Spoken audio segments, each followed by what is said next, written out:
What is going on, Headliner Nation? Jake, Fantasy Headliners. Hopefully everybody's doing well out there today, where it's going to be another wild and crazy week of fantasy football, right? A lot of things to pay attention to once again here this week. Also, a couple bye weeks, right? Maybe no Matthew Stafford for your lineup, maybe no Aaron Rodgers, who may have been carrying your fantasy team here for the last few weeks. You're going to be without him there on bye here in Week 5. Now, before we get into all the Week 5 matchups, how did we do in Week 4? Well, let's take a look here real quick. And it was a super solid week at the quarterback position in Week 4. We had 29 quarterbacks we gave a start or sit designation to, 21 of which we were correct on, for an accuracy percentage of 72%.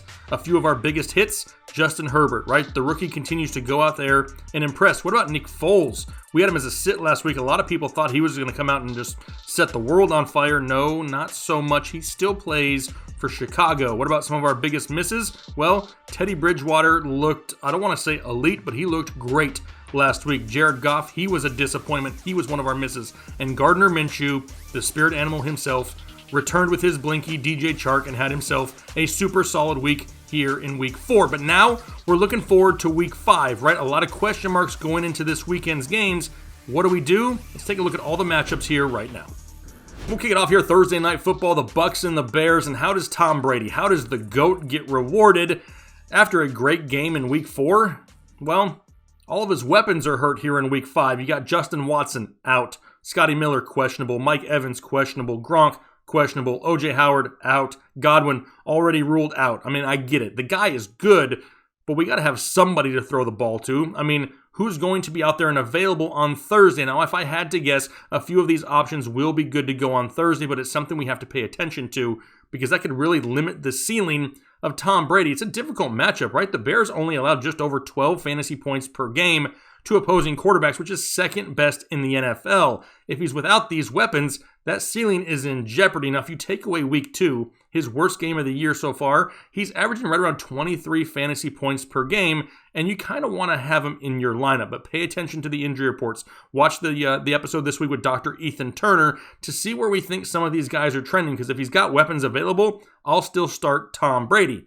As for Chicago, I'm not probably going to start Nick Foles. Yeah, sure, Week 4 was a tough matchup going up against Indianapolis, but this week isn't much easier. I mean, Tampa Bay only allows 16 fantasy points per game to opposing quarterbacks. That's fourth in the NFL. We know that Chicago really doesn't want to establish a run game because they're not giving the ball to David Montgomery in any way possible of being effective anyway. Allen Robinson, he's soaking up the targets, but what I really saw that, kind of turned me off of Nick Foles, right now he's averaging 0.38 fantasy points per drop back.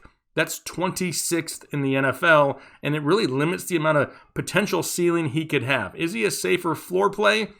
Maybe. If Brady has all of his weapons and they're able to put up points, it'll force Foles to throw more often. But still, this week in fantasy football, I'm looking at other options. I'm going to sit Nick Foles.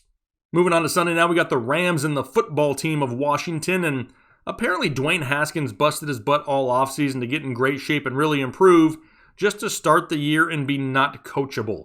I saw a clip about a week or two ago with him and Thomas Davis at practice where the linebacker went up to him and said, "Hey man, this is an area you probably need to work on." Dwayne Haskins wanted nothing to do with it. That was the start of the demise of Dwayne Haskins there in Washington. So now, insert Kyle Allen. Maybe you've never heard of him. If you haven't, he started for the Carolina Panthers 12 games last year after Cam Newton went down, and he knows this system, right? With head coach Ron Rivera, he's familiar with it because he ran it last year. He never had an issue putting up yardage. He averaged right around 250 yards a game.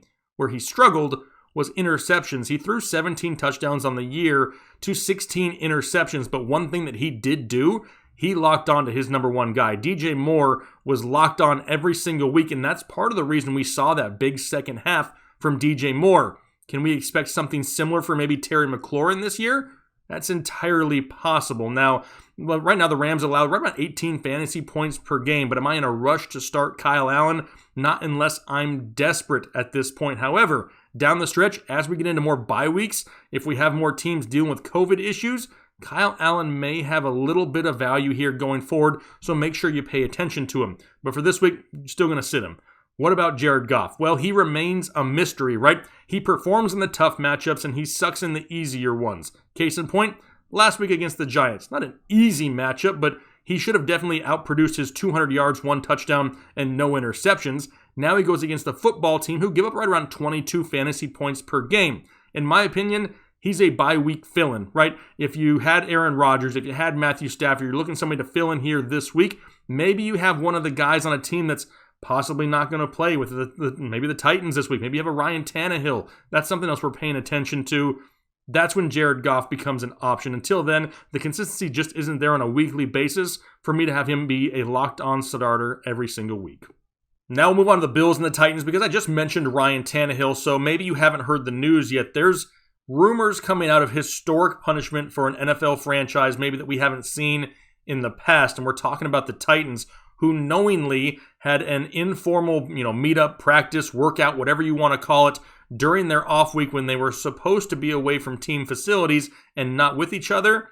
They still held a workout outside of team facilities, which has led to more positive tests in Tennessee. That doesn't sound like the league is going to take this lightly. I've heard rumors of them forfeiting this matchup and basically just giving the Bills a win for it. So this is definitely something we need to pay close attention to. That could have some huge implications in this game. There's a lot of fantasy assets in this game, right? Josh Allen on his side, Stephon Diggs, Cole Beasley, John Brown, Devin Singletary, Derrick Henry. I mean, there's a lot of things tied to this game. So make sure, more than anything, you have a backup plan in place. If you have any players from this matchup, this is like a forewarning, right? Make sure you head over to the waiver wire and find a possible replacement just in case. But for this, the sake of the show, we're going to assume the matchup plays here just in case. And if we do, Josh Allen, he's an obvious must start, right? He's right now currently quarterback 3, averaging over 30 points a game. Tennessee, they allow right around 20 fantasy points per game, but maybe they get to work late this week. Maybe. They haven't, been able to practice in 2 weeks. How rusty are they going to be? There's a lot of questions surrounding this team. It doesn't really matter. I'm still going to start Josh Allen regardless. For Tennessee, I don't hate Ryan Tannehill, right? I don't really like the downtime. Obviously there wasn't as much downtime as there should have been. Otherwise we wouldn't be in this issue, but I'm kind of worried about the rustiness, the layoff, the drama surrounding this team, the potential penalties. A.J. Brown's health, if he were to play, he's going to be covered by Tre'Davious White. A lot of question marks surrounding the Tennessee Titans. I prefer to sit Ryan Tannehill. And if you have him, make sure you have another plan. You must have, because he wasn't available to you last week. So hopefully you have one there ready to go here this week in case they don't play. All right, on to happier news now. What about the Philadelphia Eagles and the return of the Pittsburgh Steelers? Well, if you're an Eagles fan, you're not overly happy with one Carson Wentz, who's been underwhelming to say the least over his last 3 games. In those 3 games, failed to throw for at least 250 yards and has 5 interceptions in that span. What is he suffering from? A lack of weapons, right? Healthy weapons. He just doesn't have enough with just Zach Ertz and Greg Ward to give you that high ceiling. And now he has a matchup against the Pittsburgh Steelers defense. They do allow 18 fantasy points per game. However, they had an extra week to prep for this game, and I really think they limit the ceiling of Carson Wentz drastically here in week 5. In my opinion, I'm looking for other options, and I'm going to sit Carson Wentz here this week. What about for Pittsburgh? Big Ben Roethlisberger, not an easy matchup for him either. The Eagles only allow 17 fantasy points per game, but that extra week off allowed, Deontay Johnson to be healthy. Juju's out there. James Washington in the mix. Eric Ebron. Yes, I know some of these guys aren't practicing as of Wednesday, but they should be good to go here this weekend. He's got too many weapons and too high of a ceiling to sit here this week. It's a game at home. We know Ben does better at home. Does home field advantage really work this year? I really don't know, but he still has a safe floor. I'm going to go ahead and be fine starting Big Ben here in week 5. Cards and Jets, and there's no way you ever sit Kyler Murray. Even his off games are still 20-plus points for your lineups, right? He only had 133 passing yards last week, still put up 30 fantasy points in that matchup. He's currently quarterback 5, and that huge rushing upside makes him a weekly safe start. Obviously going to start here, Kyler Murray. But what about for the Jets? Not Sam Darnold. No, it's Joe Flacco this week. Joe Flacco hasn't thrown an incomplete pass since this time last year. That's elite status. Oh, he's only thrown 2 passes? He's only thrown 2 passes, but they were both completed last week. But now maybe he gets back Le'Veon Bell. Does it really matter? This offense is still banged up. He's got Jamison Crowder. It's just a mess in New York, right? Do I love starting Joe Flacco? No, and hopefully you don't have to worry about it either. His last 4 starts as a Denver Bronco last year resulted in only 1 touchdown also. He's not what he was a long time ago with Baltimore. Arizona does allow 19 fantasy points per game to opposing quarterbacks, but if you're having to start Joe Flacco, it's pure desperation at this point. Raiders and Chiefs, and Derek Carr continues to be without weapons. However, Derek Carr also continues to put up some pretty decent fantasy numbers. Last week, 311 yards passing, 2 touchdowns, no interceptions against the Buffalo Bills. In fact, he hasn't thrown an interception so far this year, 8 touchdowns to 0 interceptions, averaging just under 18 fantasy points per game, and has 3 straight games of at least 260 yards passing and 2 touchdowns. Now, Kansas City only allows 16 fantasy points per game to opposing quarterbacks, but Carr should maybe have Henry Ruggs back this week, and if he does, that's an added weapon. More Josh Jacobs in the running game. We know we're going to get the ball a lot to balls to the Waller. All of a sudden, if the Raiders are having to keep pace with the Kansas City Chiefs and force them to continue to throw, Derek Carr could be a pretty safe start this week. I actually don't dislike him whatsoever here in week 5. As for Kansas City, I think we should continue to start this Mahomes guy. He's pretty good. I mean, he hasn't had an interception on the year so far either. Thrown 11 touchdowns, no interceptions. You start him against whoever he plays. However, did you see the picture last week of him and Gilmore together after the game? Keep your fingers crossed. That's one guy we do not want to be without in fantasy football. Jags and Texans, and all Gardner Minshew needed was his blinky back, right? I mean, him and DJ Chark basically attached at the hip at this point. Minshew, currently quarterback 10 in fantasy football. He's also top 10 in the NFL in passing attempts per game, red zone attempts, touchdowns, and passing yards. All he needed was baby Chark there by his side, to keep him warm and fuzzy in the pocket, because this is when this guy absolutely produces. And now he's going up against the Texans, who allow 18 fantasy points per game. I have no issue starting one Gardner Minshew here this week. As for Deshaun Watson, hopefully this offense gets an added boost with the departure of Bob, or Bill O'Brien, if that's what you want to call him. Maybe there's a little bit more energy here with the Texans going forward. He gets a matchup going up against the Jags, who allow 21 fantasy points per game. Now, with some of the recent struggles, we can't forget were difficult matchups for Watson. He's played the Baltimore Ravens, the Pittsburgh Steelers, the Minnesota Vikings. Maybe this game against the Jacksonville Jaguars is just what he needs to start to work his way back into the top 10 quarterbacks here in fantasy football. I'll definitely start Deshaun Watson here in week 5. Bengals and Ravens now, and Joe Burrow's coming off his worst game as a pro, in which he still threw for 300 yards and a touchdown, but they were so dominant on the ground with Joe Mixon, they really didn't need him to throw anymore, right? But this is a little bit tougher matchup going up against the Ravens, isn't it? On paper it is, but the Ravens give up 21.5 fantasy points per game to opposing quarterbacks, which is 10th most in the NFL. Joe Burrow has enough weapons to give you that solid ceiling and still keep that safe floor on a weekly basis. He's been nothing but great as a rookie here, and now is not the time that I'm going to stop trusting him. I'll still start Joe Burrow. For Baltimore, for sure going to start Lamar Jackson, right? He found the end zone on the ground last week for the first time on the season, which is kind of crazy to think about 4 weeks into it. But Cincinnati allows 18.5 fantasy points per game to opposing quarterbacks, but it's the rushing upside that really helps Lamar Jackson, right? The floor, still going to be 18 to 20 points. The ceiling is matchup winning, right? So you're not going to sit Lamar no matter who his opponent is. We just really hope he can continue to keep it going there on the ground. That's where he really adds to his potential ceiling on a weekly basis.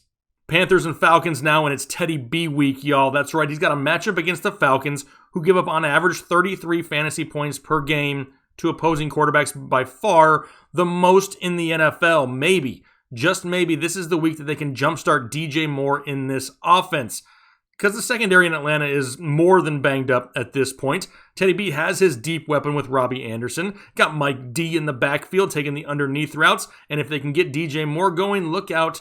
We could be in for a very, very good week from one Teddy B. He's actually going to be my Manscaped start of the week here for week 5. Just a reminder, our sponsors on the year, Manscaped. Head over there after this video. Check out with the promo code Headliners, all caps.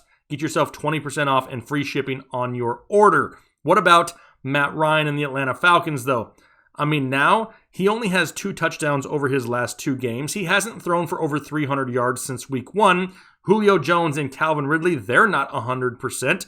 And Carolina only allows 15 fantasy points per game to opposing quarterbacks. That's 3rd best in the NFL. Now, we know the Falcons are going to throw and throw a lot. However, the ceiling lately just isn't there for Matt Ryan. He's still going to be a start due to volume. However, he's going to be a little bit further down the ranks this week. There's other guys I just like more. Now, obviously, if Julio Jones or Calvin Ridley can return to 100%, which is highly unlikely by this week, that will only boost up Matt Ryan. But we kind of saw last week, without those guys healthy, he really struggled to get the ball down the field until late in the game when it was mostly garbage points. I would prefer to sit Matt Ryan, but I have him listed as a start in case you have no better options here this week. Dolphins and Niners, and could this be the week that we get Jimmy G back? I mean, he's back at practice. He's limited, but he's back at practice. Maybe we also get back Raheem Mostert this week. I mean, that would give that offense Deebo Samuel, Brandon Ayuk, George Kittle, Raheem Mostert. I mean, the group is back together again, and they could put up some serious fantasy points going against Miami, who allows 23 fantasy points per game to opposing quarterbacks. It's really the creativity of this offense, and I give all the credit to Kyle Shanahan. He knows how to get his guys the ball in space and put them in a position to succeed. There's a lot of coaches, like the ones who hate your fantasy team from earlier in the week, that just don't do that. Kyle Shanahan is great at it, and because of it, in a matchup like this, I'll start Jimmy G here this week. If Jimmy G doesn't play, I'll actually start CJ Beathard. If you're looking for a bye week fill-in, maybe a deeper league, a super flex league, I don't mind it. I think the opportunity for either one of these guys to have a very safe floor here this week is absolutely there. Now for the Dolphins, you got Fitzmagic, and he remained boom or bust. Going against San Francisco, they allow 18 fantasy points per game to opposing quarterbacks, but you really have no idea which Fitzmagic you're going to get on a weekly basis. He could get you 8, he could get you 40. You just don't know. I don't hate the matchup, but in my opinion, if you start him this week, it's a gamble. I prefer to sit him here against the 49ers.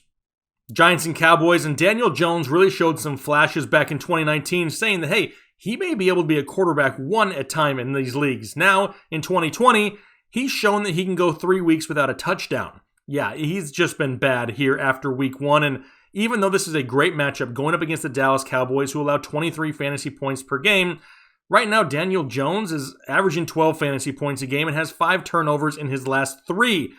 There's no running game to take off the pressure. He's barely completed 60% of his passes as of right now, and even though it's a great matchup and he has options to throw it to, I'm not willing to risk it with Daniel Jones just yet. The offense just isn't great in New York. What about on the Cowboys side of things? I think we should start Dak Prescott. I mean, right now, he's the quarterback 1 overall, averaging 31 points per game. In fact, he's thrown for over 450 yards in 3 straight weeks. Now, a lot of people are saying, hey, Jake, that's because his defense sucks in the first half and he's playing catch-up the entire second half. I don't care. Those score fantasy points, and I'll take it again if we have to here in week 5 with all the weapons at his disposal. Cooper, Gallup, Lamb, Zeke, I'll absolutely 100% start Dak Prescott in week 5. Colts and Browns, and last week I called Baker Mayfield more of a game manager these days, and there's nothing wrong with that because they're winning games for the Cleveland Browns. It's really helping him limit turnovers. Now, losing Nick Chubb is going to hurt this offense, but the way they're built, they're still going to run the football a lot. But this is going to be a difficult matchup, right? The Colts, number 1 in the NFL, fantasy point-wise against opposing quarterbacks. They only give up, on average, 11 points a game. That really lowers whatever potential ceiling could be there for Baker Mayfield this week. And in my opinion, it's going to make him a lot riskier start. Now, we know he's not out there throwing the ball 40 times a game, getting 300 yards and 3 touchdowns. If he can go out there and get a $180 and 2 touchdowns, you're happy with it here this year. However, this week, I'm not seeing it, so I'm going to sit Baker Mayfield. What about on the Colts side of things? The same thing can basically be said for Phillip Rivers, right? Copy and paste here for Phillip Rivers. He's got no games this year with 2 touchdowns, hasn't thrown for over 217 yards in the last 3 weeks, and he's just, helping them get down the field slowly but surely. He's not going deep down the field. Right now, he's averaging 7.2 air yards per attempt, which is 23rd in the NFL. There's just not those deep balls for them there in Indianapolis this week. The ceiling is too low. The Cleveland Browns defense is underrated. I'm not going to start Phillip Rivers here in week 5 either. Broncos and Patriots, and there's another Patriot star who's tested positive for the virus. It's Stephon Gilmore. Now, that could only help Brett Rippon, right, of the Denver Broncos. Can't make it any harder for him. It's taken away one of the best defensive players in all of the NFL. So does that mean that we start Brett Rippon? No, it doesn't. Not yet. We're not to that level of desperation quite yet. At least I hope you're not. It's just too up in the air. I don't dislike the kid. I talked about him last week in the Start Sit video. Said he's going to surprise some people, and he made some great throws last week. However, this defense overall for the New England Patriots is still too good to go out there and trust somebody the likes of a Brett Rippon. He's going to remain a sit. Now for New England, Cam Newton is the only guy start-worthy at quarterback here, right? We're not starting Jarrett Stidham. We're not starting Brian Hoyer. And because Cam Newton is asymptomatic, he has a chance to play this week if he can get 2 negative tests beforehand. You need a backup plan. If Cam Newton is your starter, then hopefully because of last week, you have that guy in place already. But just be aware that there's a possibility you may be without him again this week. We need to wait and see. If Cam Newton starts, I start him this week against the Denver Broncos. It's not a horrible matchup, and with Cam Newton's rushing upside, it gives him that safer floor that we talk about with the likes of a Lamar Jackson or a Kyler Murray. Cam Newton kind of fits in there. Plus, he calls his own number around the goal line. I will start Cam Newton if he is good to go here this week against the Denver Broncos. If he's not, passing on Stidham or Hoyer. Vikings and Seahawks, and as inconsistent as Kirk Cousins has shown to be in the past, this may be one of those weeks where he's fantasy usable. Going up against the Seattle Seahawks, who allow 28 fantasy points per game, second most in the NFL to opposing quarterbacks. And the reason I like him a little bit more, he's really involving Justin Jefferson in the passing game. We already know he's going to lock on to Adam Thielen at times, and I love Dalvin Cook in the backfield. I believe that gives him a little bit of a safer floor in a better matchup here this week. He's averaging right around 15 fantasy points per game. But maybe you lost Aaron Rodgers, maybe you lost Matthew Stafford. This week, Kirk Cousins is a great bye-week fill-in. I got him as a start. For the Seahawks, no doubt. We start Russell Wilson 100%. The Vikings only give up 19 fantasy points per game, but Wilson has 16 touchdowns to only 2 interceptions through the air, and he's thrown for 5 touchdowns in both games he's played at home. Let me check. Yep, he's playing at home again. We're firing up Russ and letting him cook here in Week 5. Monday Night Football, Chargers and Saints. Now we're going to fire up the rookie here once again in Justin Herbert, who's averaging 300 yards passing per game. He is without Austin Eckler going forward right now, but maybe that means he moves the ball deeper down the field and we see more Keenan Allen possibly. So that's something I'm looking for. We know the Saints are able to put points up on the board, and if they do, that's only going to allow Herbert to continue to throw all 4 quarters, and he's done it against difficult matchups so far this year, facing the Kansas City Chiefs, Carolina Panthers, Tampa Bay Buccaneers, and now a matchup against the Saints in primetime, and they give up 23 fantasy points per game, 7th most in the NFL. I'll fire up the rookie here Monday Night Football. As for Breeze, does he get Michael Thomas back? That's a huge question. Right now, Drew Brees is a top 15 quarterback in fantasy football. The big games, the ones we've seen in the past of the 40, 30-point games, they're not going to be there that often for Drew Brees anymore. But if we want to bump up that ceiling that we've seen lately, 15, 18, 20 points,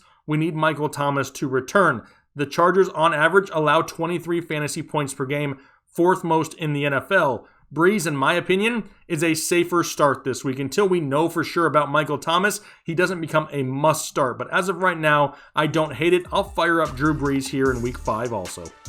All right, those are my quarterback starts and sits here, Week 5 fantasy football. Hopefully that made a few of your decisions a little bit easier. If it didn't, we do have a rankings video coming later in the week, so make sure you're on the lookout for that. We greatly appreciate the support. The channel continues to grow. If you're looking for guaranteed answers to all your fantasy football questions, head over to patreon.com. Link is down below in the description. We get to as many comments as we can on YouTube, but there's no way we can hit all 10 to 12,000 a week. So if you're looking for the answers, that's where you need to head. We greatly appreciate you. Hopefully you had a great week. Good luck this weekend. We'll talk to you later.